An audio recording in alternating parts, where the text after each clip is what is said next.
And welcome to a quick take of the Suppress Herald here in Maine. And we're going to just do this real quick. It's a new hoax. It's the latest Trump hoax to come on the scene. And this one is, as we might expect, they're after Trump and being associated with Epstein. And they desperately want to tie him to Epstein and pin something on him. And it's been ongoing forever.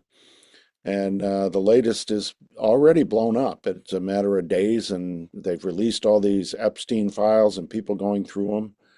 And here's the headline in the Suppress Herald. And again, as I've told everybody, politics is local, and so is propaganda. And the Suppress Herald here in Maine, it's basically a chain of almost all of the newspapers in the entire state of Maine, controlled by the National Distrust for Local News, which is owned by a bunch of billionaire oligarchs with liberal policy objectives. It's called Bought and Paid For Propaganda. And so here you go. Dems release photos of Trump, Clinton, Andrew from Epstein estate. The 19 images without captions or context are a small part of the more than 95,000 the House Oversight Committee received from the disgraced financier's estate. And here it is. You go down, and here it is, the best part.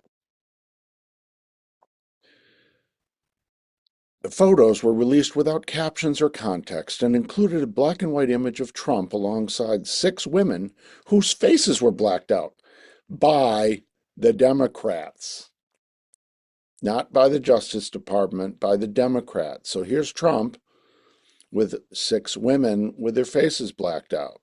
And Representative Robert Garcia, the top Democrat on the House Oversight Committee, did not say whether any of the women in the photos was a victim of abuse, but he added, "Our commitment from day one has been to redact any photo, any information that could lead to any sort of harm to any of the victims."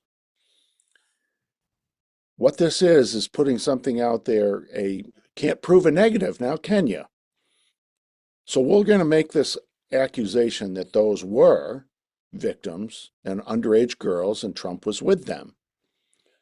And then on national television, a female reporter went on and basically implicated Trump in being with these underage women that were part of the Epstein files.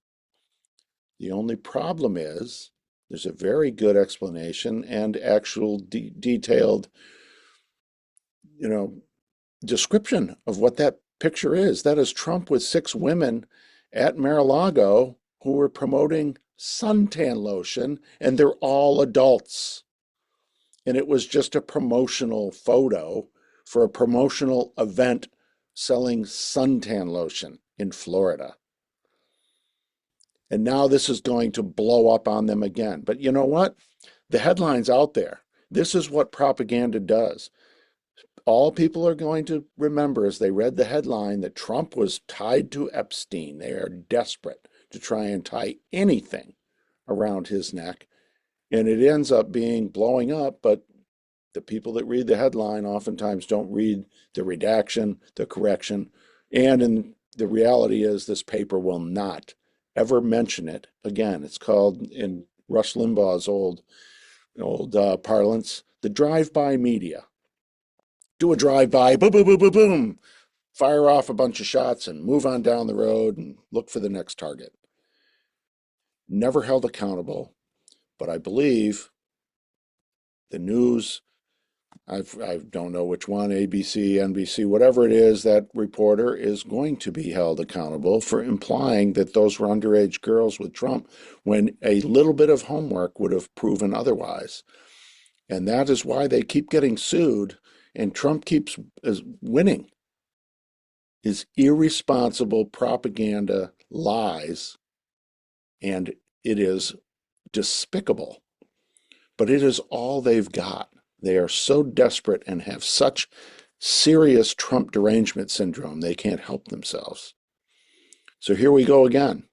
The latest lie, the latest scam, the latest hoax from the lamestream media. And right here in Maine, doing their part, and this is how it works.